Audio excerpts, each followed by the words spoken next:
Thank you for listening and subscribing to the Reconstructing Inclusion podcast. Also, if you haven't bought Reconstructing Inclusion, Making DEI Accessible, Actionable, and Sustainable, my book, please pick it up. We also have a Substack now under the name Reconstructing Inclusion. I'll be putting more content on that Substack before you know it. Greetings. Welcome to the Reconstructing Inclusion podcast. This is Amri Johnson, your host.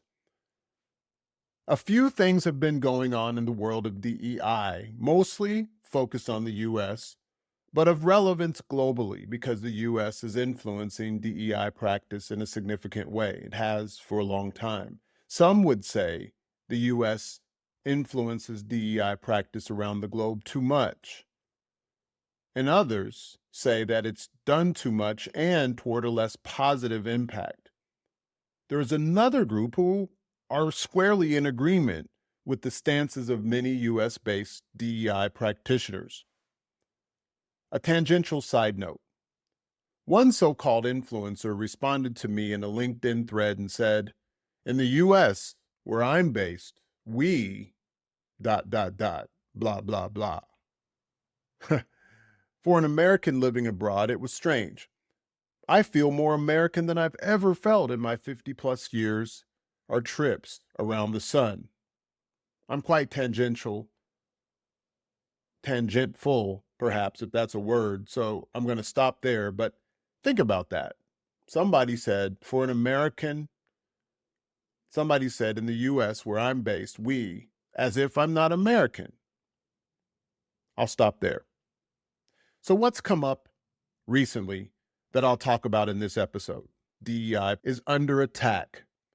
There are a few reasons why people are saying this, a lot of them political, but I'm going to talk about at least three. One, the affirmative actions decisions of the Supreme Court of the United States, along with the case on LGBT rights. Second, DEI leads are resigning. The number of DEI roles have decreased.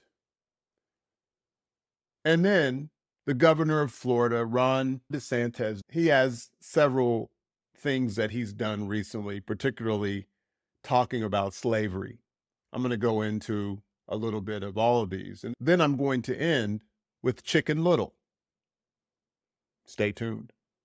So let's start with the LGBT rights. They were struck down for religious interest. If you're not familiar here, here's a quick TLDR. Woman refuses to build a website for a gay couple's wedding for religious reasons. They sue under Colorado law. It reaches the Supreme Court.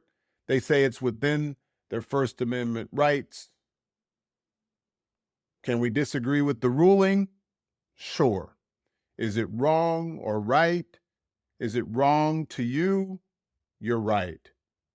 Is it right to others? They're right too. My take? If I build websites, I can serve who I choose. If a gay couple wants a website and they're willing to pay my rates, which would be very high because I would make fabulous, best quality websites, I'll serve them. For somebody else, I might choose not to. Anybody who builds websites can choose. Their reason is theirs. My belief in my website building, if I happen to be a great website builder, which I would, or a cake baker, because there's been a previous case around that, I would want to build them for everyone that wasn't evil. And for the other case, the SCOTUS that wasn't evil.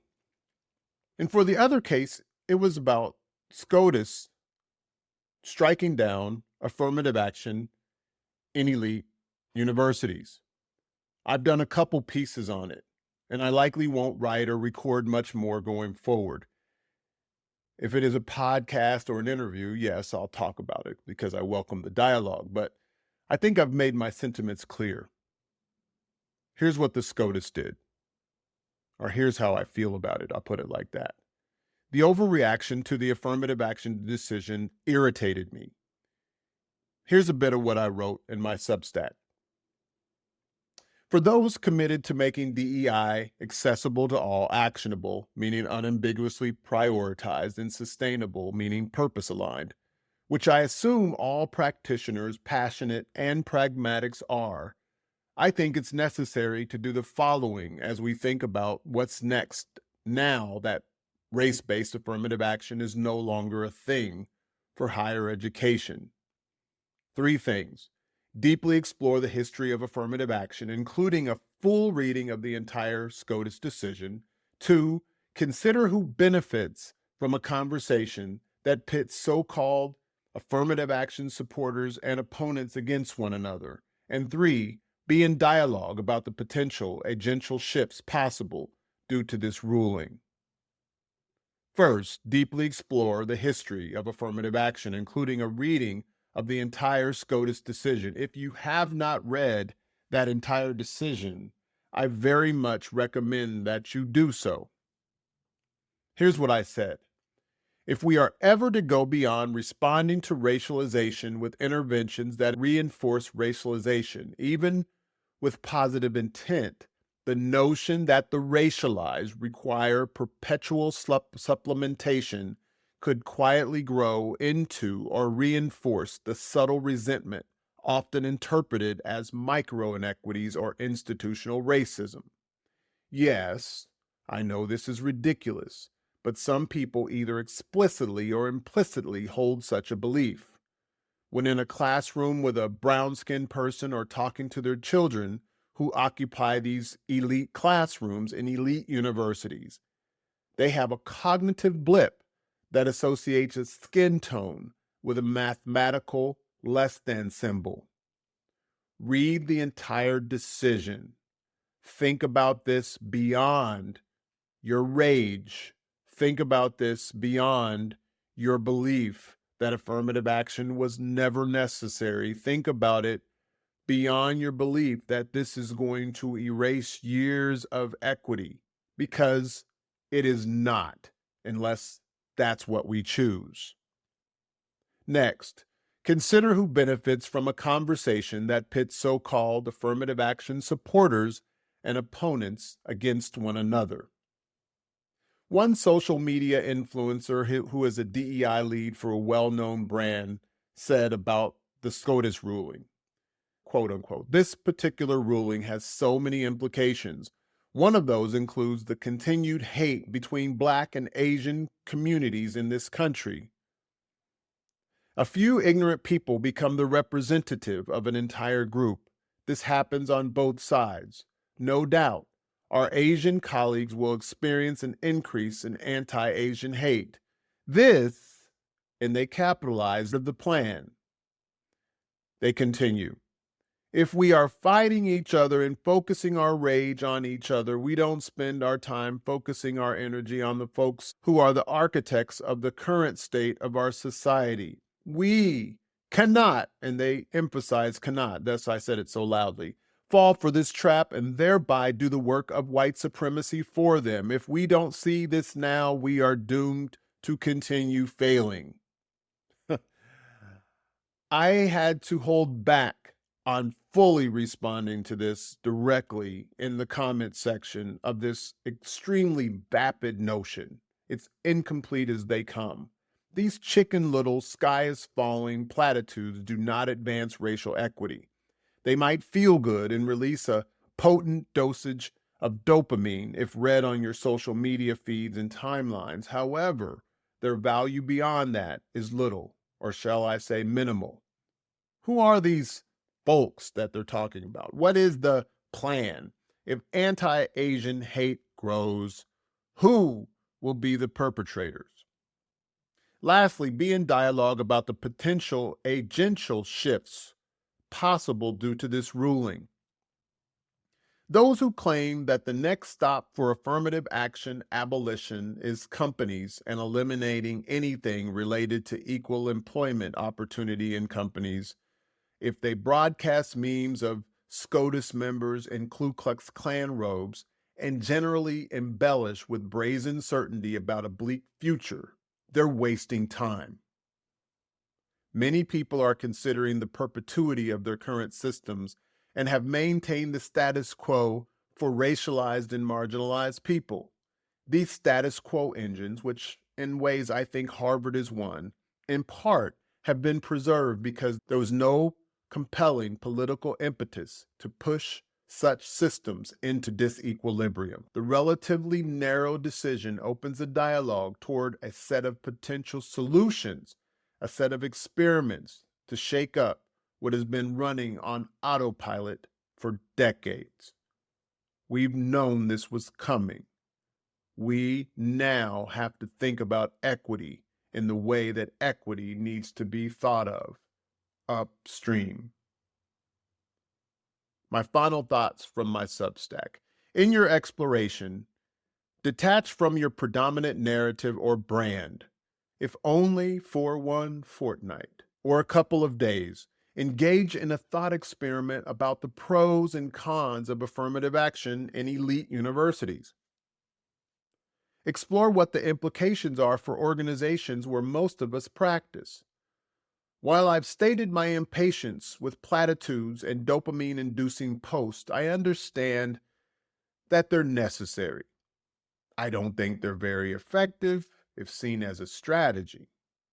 So, say your piece and get to work.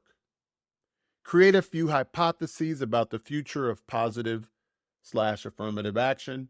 And for the things that you can influence, start a dialogue with your organization about how to test your hypotheses. The ones you feel can make DEI accessible to everyone, unambiguously prioritized and purpose aligned. Whether the focus of your practice is anti-racism, equity, talent, diversity, etc., push for equity. Equity starts upstream, as this decision will have implications downstream. What can be done in advance for the future workforce at the proverbial mouth of the river? I'm going to switch now to DEI practitioners leaving their jobs.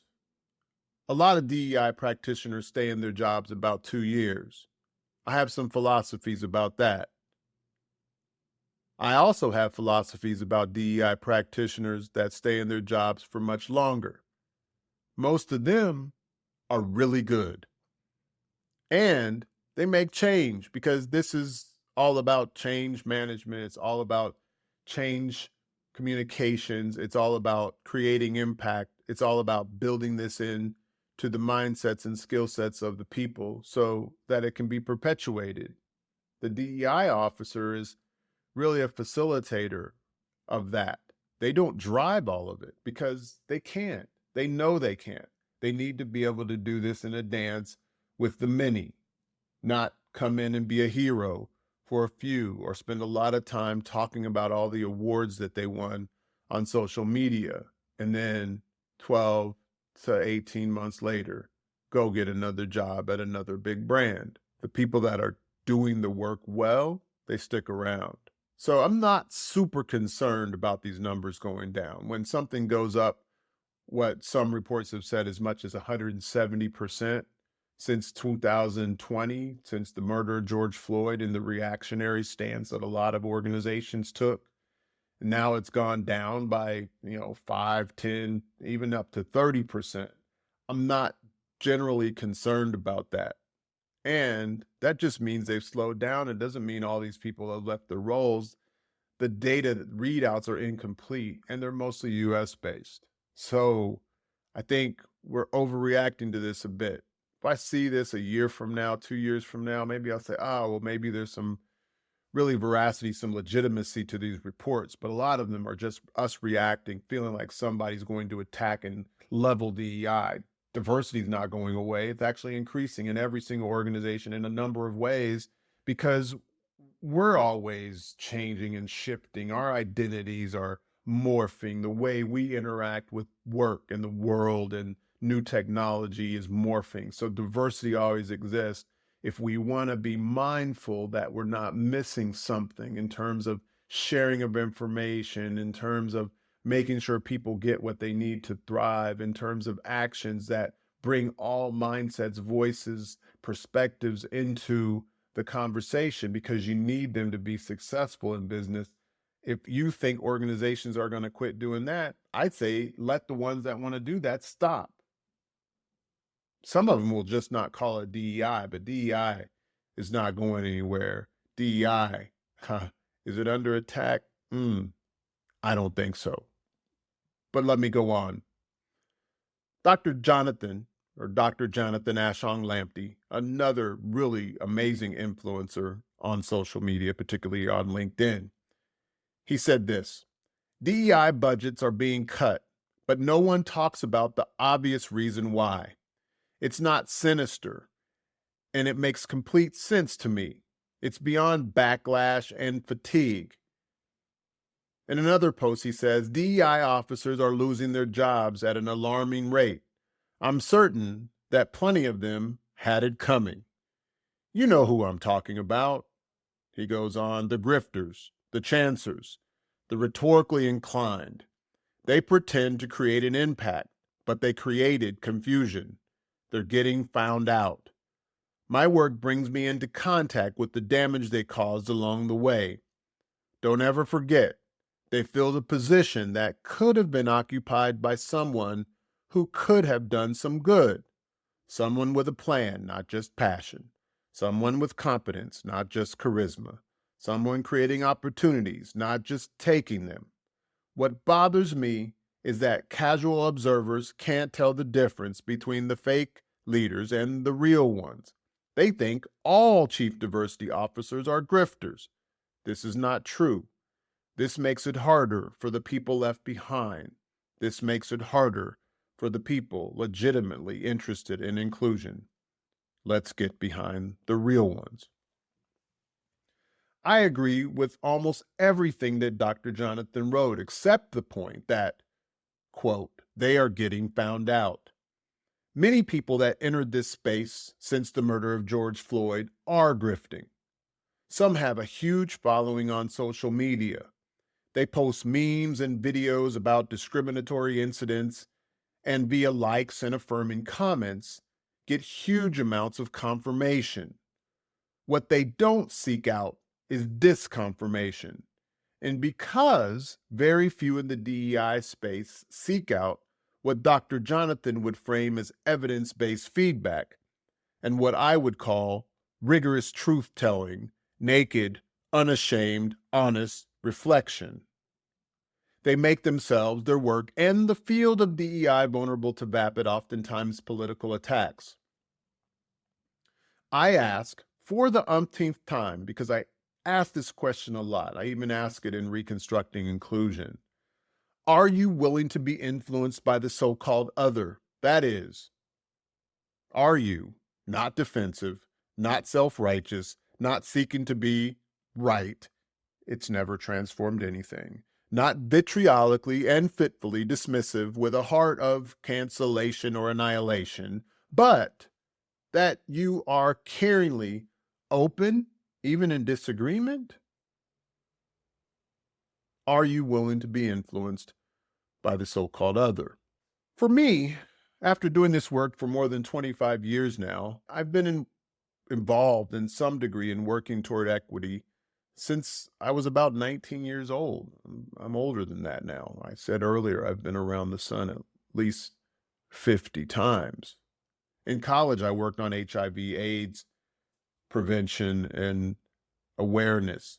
There were a lot of closeted men at my college, a lot of closeted men in Atlanta, in the city where I live. You probably heard they were on the down low.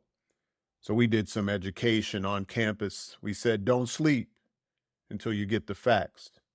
Kind of like stay woke until you get the facts. I've done this work since then, all the way through leading DEI efforts as an external consultant, then for the research division of a large pharmaceutical company, until today, working with global clients via my company, Inclusion Wins.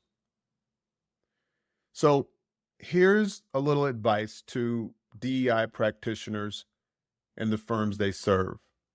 Let me use an analogy. If you live in a place that floods regularly, a lot of insurance companies have stopped funding flood insurance. Some people were able to get it when they did fund it. Imagine that you still have flood insurance and live in a floodplain, and you decide in the middle of the biggest storm season you've ever had to drop your flood insurance. When things are difficult in organizations, don't eliminate the thing that contributes to working through the challenges at hand. Holding back on DEI right now is like getting rid of your flood insurance in the middle of a storm. In terms of the organizational investment, DEI is minor. If it's among cuts, there's a few things that probably aren't happening right now in your organization that you want to take a look at and you want to correct. First, you haven't made the impact clear, or you're not clear on the impact. That's around people, processes, certain outcomes related to your organizational purpose or mission. So impact is not clear, or you're not clear on impact. Second is communication. Let's say that DEI is making an impact. Is it being made clear how? A lot of people talk about data. Many do. We talk about that a lot. You need it. But having the data and not telling stories of what it's revealing and who it's revealing it for, who it's informing, what it's informing, who it's changing, what it's changing, for who. And for many, if you're not talking about for who and what, for them, for a lot of people, I'd say, it means it doesn't exist. So you have to communicate about this, and you have to communicate about it, and you have to communicate about it more. And if your communication seems like you don't have ample stuff to communicate about, it means that you're not working in a systemic way. And that means that you have to go back to the drawing board, because you've probably only done something like some trainings or some dialogue sessions. And that by its nature is self-limiting.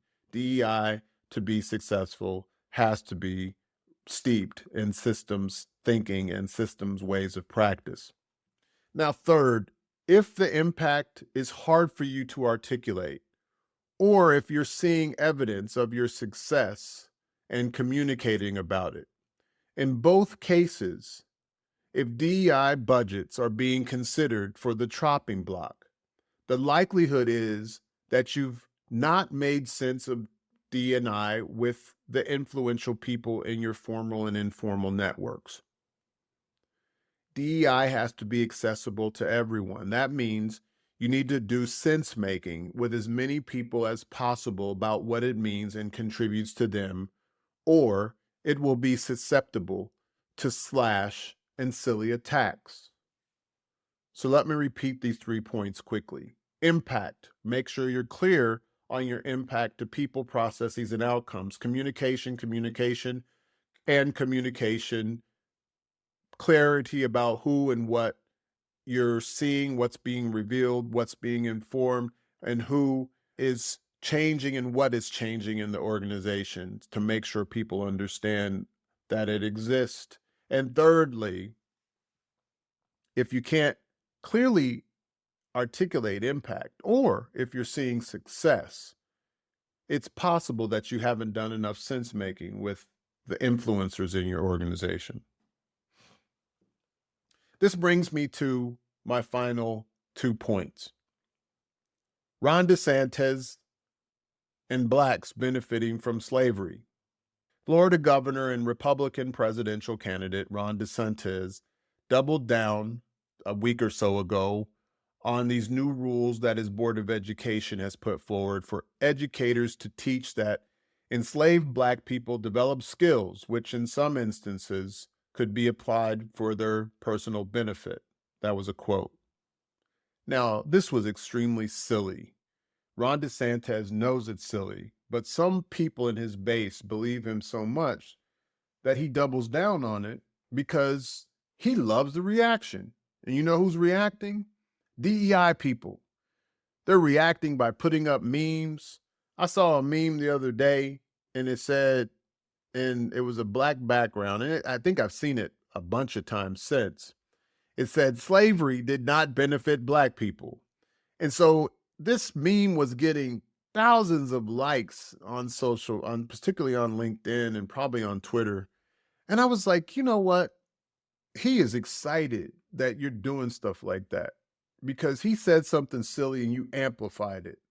And now everybody's on Google or what have you, looking up how slavery benefited Black people. And they probably saw a quote from an economist, Walter Williams, that said slavery probably benefited American descendants of slavery more than anyone else, because otherwise we would have been in African countries that are pretty poor that wouldn't put us in the same position that we would be in America.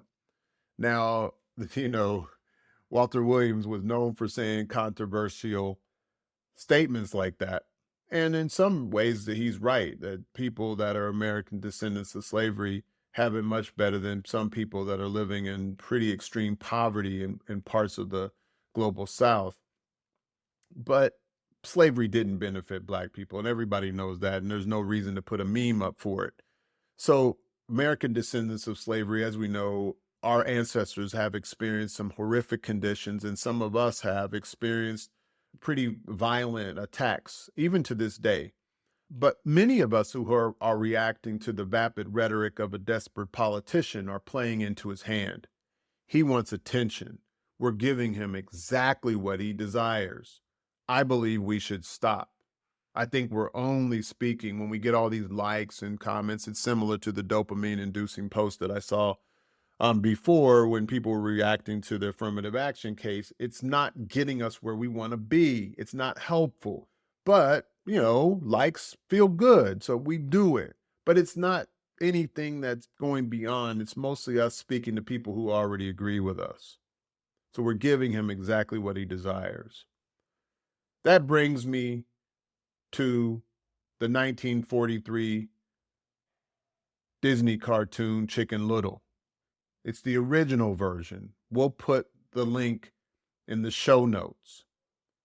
Chicken Little was a parable to tell people not to believe the sky is falling. Chicken Little was the silliest or stupidest chicken in this chicken coop. It was like a chicken coop city. And the fox was trying to get the chickens someplace where he can get to them so he could eat them. So he preyed on Chicken Little's lack of intellect by hitting him in the head with a piece of wood, and Chicken Little began to think that the sky was falling as the fox was whispering that into his ear. It's a parable to tell people not to believe the sky is falling, because when you believe in tricksters, you end up influencing people to voluntarily end up in the fox's den and be eaten. And that's exactly what happened to Chicken Little's community in that short film. It's worth watching. The sky is not falling on DEI. Don't believe that affirmative action, DEI resignations are indicators of some bleak future, nor should we be drawn into distractions of fox-like politicians. Again, watch the video. When we have a great deal to do to create organizations and communities where inclusion is normative and everyone feels like they belong. As Gil Scott-Heron said, the revolution will not be televised. The revolution will put you in the driver's seat. When DEI starts getting attacked, if that's absolutely happening, it means that we're doing something of significance. You need these types of times to get pressured into taking things to the next level. That's the opportunity we have right now, is to take DEI to the next level. Not to be scared, not to be Chicken Little, but to evolve this work in a way that creates the extraordinary. To evolve this work in a way that takes it to the level that we know that can make it accessible to everyone, unambiguously prioritized, and clearly aligned with the organizational mission and purpose. That's what I'm here for. I'm here for you to make that happen together. So I hope that was helpful. Make sure you subscribe to the podcast, my Substack, and if you haven't bought Reconstructing Inclusion, love to hear your thoughts about it after you do. Make it a great day. Peace.